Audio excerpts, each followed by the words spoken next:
Hey, what's going on, everyone? So it has been a while. I know, I really apologize. We got a lot to go over in this video, so stay tuned.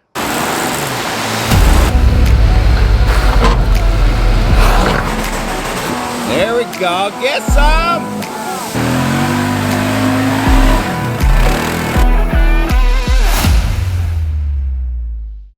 Alright, so welcome back to the channel, everyone. As I said, it has been a long time since I posted a video. It's a little over a month now. It's been driving me crazy, but I wanted to put a quick video out just to let everybody know what I've been up to.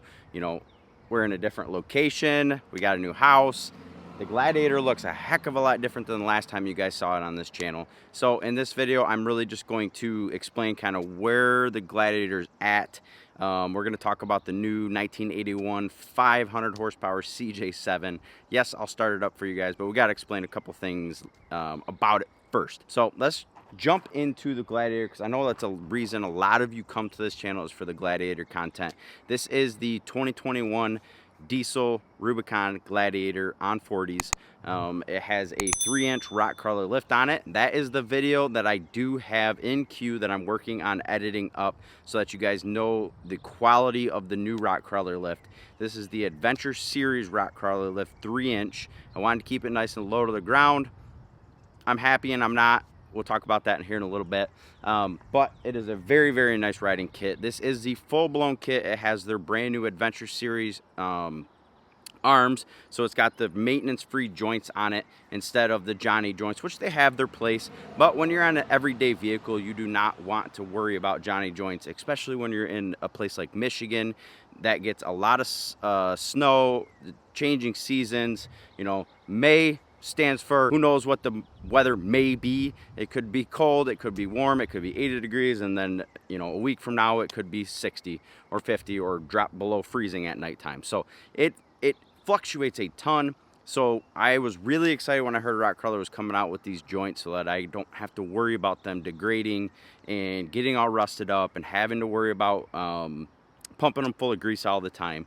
So far, I really do like the joint. It rides amazing on the road, much better than stock. Of course, I do have the racing 2.25 shocks from Rock Crawler on there, and they're just a nice soft ride. I like it to be soft. I don't like to be beat up, which is why we're going to talk about future plans with that CJ, because golly, does that thing beat you up. But let's talk about where we're at with this thing. All right, so I'm going to do a quick walk around and just kind of explain where I'm at with it. You know, obviously, you see it is no longer white. It's got a heck of a wrap on it. We'll talk about that in a separate video. I'm going to do everything about that wrap in a separate video because it was a year-long project of mine. Hey, phone, shh. I'm trying to make a video here. It was a year-long project of mine with a graphic design artist, and I'm really, really proud of the way it came out. So we'll talk about that later on. The Jeep is now sitting on 40-inch tires. Like I said in the beginning, this is the 2021 diesel version, and I have to tell you that I absolutely love this platform. I've been getting a lot of questions on Instagram, so I have a lot more content coming about the diesel. But we will say that I am on 40-inch tires, 3-inch rock crawler lift. I have a bed rack that's not completely weighed down, but I do have a steel bumper and a 12S Warren winch. I know winch. I'm sorry, it's my accent. People yell at me all the time. Winch. Does that sound better? When I talk fast, it sounds like I'm saying winch. I am getting 20 miles per gallon on this rig. It has still got the stock gears, and that to me is absolutely phenomenal. I know a lot of you know that I'm a real estate agent. I drive all over the place. I've put 8,000 miles on this truck already, and to be averaging 18 to 20 miles per gallon with a truck on 40-inch tires, it's cheating. It's not even, it shouldn't even be a thing, but it is, and I love it. So let's flip you around. Let's show you the suspension components so you guys can kind of see how beefy this rock crawler kit is, and we'll talk about a couple other issues that I'm having with this truck as we go around looking at the suspension. All right, so let's start in the front. So first off, you can immediately see how beefy this suspension is. I mean, look at how beefy this sway bar link is. I mean, it's massive. When I first saw these components, I was blown away by how, you know, beefy they look, how much better than stock they are, and it really shows. I mean, you feel it when you're driving. You feel how tight the suspension is, even though you're on 40s and in soft suspension. So next, let's check out the arms. So again, you can see how beefy everything is. I got to relocate those brake lines at some point, but I got upper and lower control arms. As you can see, they are the maintenance-free joints, uppers and lowers. And then of course we do have the Rock Crawler Racing shocks, which I personally love at this point. I have seen some guys complain about them when they are weighed down. I do not have the back super weighed down yet, so we'll see how they act at that point. Now you can see I do not have inner fender liners yet. I did install the American Adventure Labs DRL kit because I did end up having to chop the suspension. So I did end up having to do the chop kit on the front fenders. I was actually honestly hoping I wouldn't have to do that, because on the Diesel, you can see that there is a lot of stuff in the way. The washer fluid bottle is going to need to get relocated.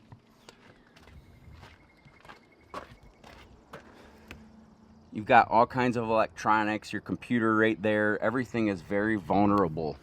Everything is very vulnerable on the Diesel. So the gas version, I really didn't worry about needing inner fender liners, even though I wanted them because it just looks better. This one, I have them on order from American Adventure Labs. I do like those ones because they're disconnectable, and they did create a relocation bracket for that washer fluid bottle. You know, the front suspension's working well. I like how low the truck is. You know, like I said in the beginning, I kind of wish I would have went with the 4.5-inch lift, because then I could have left these fenders alone. Not that I don't mind the look, they're just much stronger when you have the inner fender liner. Yes, I need to put the bolt in there, but they're just a lot more, another Jeeper just went by. Since we moved to the new house, it is amazing how many more people know where we live. So that's good and bad, because it's gonna bring more. There's a massive Jeep community here in Cedar Springs. Obviously, you guys know that I do the Jeep nights, and I'm excited because we're on 10 acres now.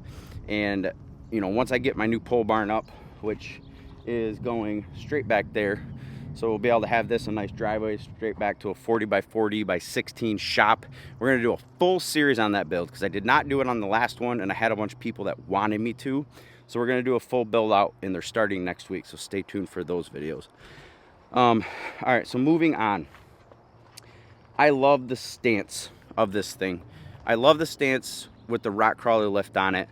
It's a little bit higher than my Evo lift was, and it just works. It works phenomenal. One of the issues I did have, just so everybody's aware, when Rock Crawler says that you need negative 3.5-inch back spacing on your wheels, they mean it. My current wheels have negative 4.5-inch. These are the Dirty Life beadlocks, and the issue I was running into is they were rubbing on the lower control arms. So what I ended up having to do was get a 1-inch spacer. Now, here's the issue. These wheels do not have slots in them to accept long studs. So because I only needed an inch spacer, I pretty much had to end up cutting my studs in half. Now, I want to explain to you guys, I'm throwing it back on my tripod because my new camera is heavy. All right, so the issue that I ended up running into is warranty. Right now, I am fighting the dealership to warranty my right rear axle, because before I even put the lift on, that right rear axle seal was blown out, and I figured that out when I put the lift on. When you guys see the install video and kind of me going over the quality of these components off of the truck, you'll see what I mean. I discovered it when I had it up, and the dealership could not get me in at the time to fix it. So of course we were moving, I had the hoist, I was gonna install the 40s. Of course, that's when I figured out that I needed the spacers, did the cut, and apparently on these 2021 Gladiators, you cannot just replace a seal in the axle. You have to replace the entire inner axle assembly in order to replace a seal, which I think is absolutely ridiculous. They say it's for quality control, which obviously there's no quality control at the dealership or at the factory. Otherwise, we wouldn't have a leaking seal. The dealership I brought it to kind of ticked me off. I'm not gonna lie. I'm gonna go on a little bit of rant here. Warning. I brought it in. This dealership is in my hometown. I was doing a lot of business with them. when you've got somebody that is, you know, well known in the Jeep community, buys a lot of Jeeps. You guys have been on this channel for a little bit. I've had multiple different Jeeps. I plan to have more Jeeps in the future. If they ever put a 392, you know, I'm probably getting it. And I bring it in expecting to get that thing warranted, because it should be. It was leaking before I even put the 40s on it. And they called me and they're like, okay, I don't know who cut these wheel studs, but I'm not touching this thing. Okay, well, let's figure this out real quick. Why don't we put, you know, when you get the axle assembly, why don't we take those studs out, because I got to cut them again anyways. But you take those studs out of that axle shaft and swap them. That way, the ones that I had already cut still work with my setup currently, and you can warranty the other shaft. Nope, I'm not touching it. I'm done. Nope, I'm not touching it. All right, well, what if I take it home and, you know, for the time being, replace those studs with new ones and bring it back? Nope, still not touching it. Okay, so what happens if the locker goes bad and I need that warranty? Nope, I really don't think I'm even going to touch it then. So you can kind of see, like, if you're on the other end of the line and your service advisor, service manager is treating you like that, are you going to want to go back? No, I'm not. So luckily, another local Jeep dealer that's used to working on our modified rigs is going to take care of me. I'm bringing it in Tuesday. We're swapping the studs out. You know, now granted, I don't want to do that. Should I have just sold those rims and got the right offset rims? Yes, but I like my Dirty Life wheels, and if I could get away with running just a small 1-inch spacer, I'm not as worried about that as running like a 2-inch spacer that, you know, we can have issues with those. Not saying that we can't have issues with a 1-inch spacer. It's not ideal, but I already had the tires, the 40s mounted on them. It worked on my last Gladiator. Didn't really expect it to have any issues. So we had to do what we had to do. Now, there is a full thread on the spacers that is torqued down. So there is no issues with that at all. You should not have any issues with braking, nothing, because everything is torqued and the lug nuts are torqued. It's perfectly flush. You should not have issues. So I'm sorry that was a little bit of a rant. I don't normally do that on the channel, but it rubbed me the wrong way. So I'm glad that the other dealership is taking care of me so I don't have to worry about this. All right. Next up, let's chit chat about something new that I got coming up with the Gladiator. All right, so let's explain really quick. Since I've had this thing on 40s, it's still on the stock 373 gears, and it's doing great. I'm going to do a specific video on the drivability of it with the 40s. This is just kind of an overview video of everything that I've done in the past month that I have not shared with you guys. So there is a lot of in-depth videos I'm going to do. So if you have any questions about the Diesel at all, throw them down in the comment section and I will make videos on them, because I am firing this channel back up. I'm going to try and go one a week. That way I can get a bunch more content out there now that we're settled at the new house and settled with the Jeep and everything is golden. So with the 40s on, this Diesel still has a ton of torque to it. It's still really fun to drive.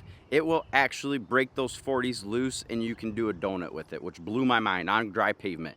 So my gas Gladiator, no way that thing would have done it. I tried to burn out with that thing and it was just whoa, and nothing. This thing spools up as soon as the turbo hits. Those back tires start spinning. Now that's where I'm going to segue into something new that I am going to do a full video on. I just ordered the brand new Banks tuner for this truck. I am so stoked to get that thing because it is going to raise it about 56 horsepower to the wheels, about 76 to 78 foot-pounds of torque to the wheels. Now, I don't actually know if that is going to be the case in mine. I didn't look up whether that was with 37s or whether it was with 35s or the stock 33s that they got those numbers, but we're going to find out what numbers it does with this. So that is a 6-stage tuner for the Eco Diesel Gladiator. So we're going to take it to the dyno, have the tune all the way off, run this thing with the 40s on the dyno, figure out what torque and horsepower we have, crank it up in the each individual modes and see what it produces. That way, if you guys do have the Diesel and you want to buy the Banks tuner, you're going to know exactly what it is real world if you have 40-inch tires. Now, not everybody has 40-inch tires, but, you know, 40s are the new 37s, right? So I'm super stoked to get that. There's a lot of content coming. I don't want to bore you guys with this video. I just wanted to kind of update you on everything that's going on. Let's end the video talking about our new to us 1981 CJ7 that has a rowdy engine in it. So this Jeep has a 500 horse. Now, that's what the guy said. I don't know if it actually has 500 horse. Eventually, I might dyno it, so I actually know. He just said it was in the high 4s to possibly into the 5s. Now, I'm not going to start it up for you guys in this video. I know, I'm sorry, because I got to do some work to it. But this thing is absolutely rowdy. A lot of you know that I sold my 86 CJ7 to get into real estate, and that hurt. That sucked. And I missed that iconic old school Jeep. Finally got to a point where we could afford to buy another one. And I hopped on Facebook for about, I don't know, 2 months trying to find the right starting Jeep. Because I did find a 81 CJ7 barn find. I'll show you guys that in a whole different video. Probably won't be by itself, but if I happen to be over there someday, I'll show you guys that barn find. But and I was going to do this to that barn find, but I have a 2-year-old and I have a baby due in about 3 to 4 weeks. So I did not think that I was going to have time anytime soon to do what I wanted to that barn find. So anyways, we found this 1981 CJ7. It's all fiberglass. We got a little bit of damage we got to fix here, but I've already got quotes on that. It is going to get a paint job. So I need to know from you guys, what color should it be? We're thinking either a dark metallic forest green, and obviously all this chrome and stuff will go if we go that route, or we were thinking that Corvette deep royal blue. I don't know the exact name of that paint, but every time I see one, I freaking love that paint. So let's do a quick walk around. We'll show you up close to the engine. So it has a Pro Systems 780 CFM carb on it. It was set up with all Edelbrock stuff. It has Dart Iron Eagle heads, which I am going to be getting rid of those valve covers and getting Dart valve covers just because I want it to match, and it no longer has Edelbrock on it, so it's time to get rid of the Edelbrock stuff, because let's face it, Holley, Pro Systems, kick Edelbrock's ass. So it's got long tube headers, Hedman headers that come out. It's got some sweet super trap mufflers on it. Now, if you guys are following me on Instagram, you've already seen this rig on there because I've been posting some content. So if you're not following me on Instagram, max_overlander on Instagram, you see all the sneak peeks. All right, so as far as driveline and transmission, it has a built turbo 350, has a twin stick transfer case, which I have not got to practice with yet, but I have to imagine that the rear end locked in 4 low at the Silver Lake Sand Dunes is going to be an absolute riot. Everything is on switches. So you got your fuel pump, water pump, radiator, transmission cooler. This one doesn't have anything yet. I'll probably put some switches on it, probably. You got some gauges down there. Of course, you got your tack.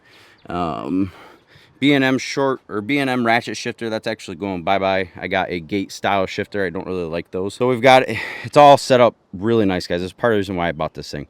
It has a Flaming River lockout switch for the battery. Here's our new gasket we're putting on today. There, it has a transmission cooler back here.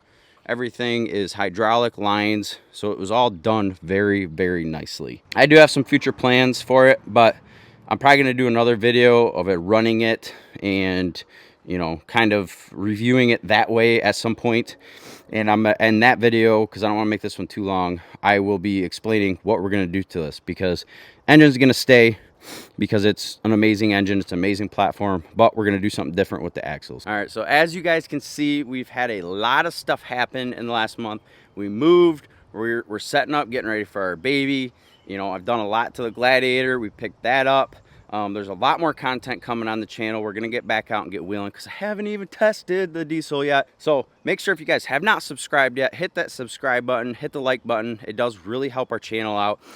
We do have a brand new Max Overland logo. I have t-shirts being made, I have hats being made, I have patches being made. So we're gonna do some giveaways with the patches just because I love patches. I think they're sweet. I have a new Molly system in the Gladiator, so I'll be able to start throwing some patches up on top. So if you all have patches, I'd love to support your channels and rep your logos. I really appreciate you watching. Let me know if you need anything at all. If you need any information about that Gladiator that you want to know, throw it down in the comments. I will make videos about it. Really appreciate you guys watching. We'll talk to you soon.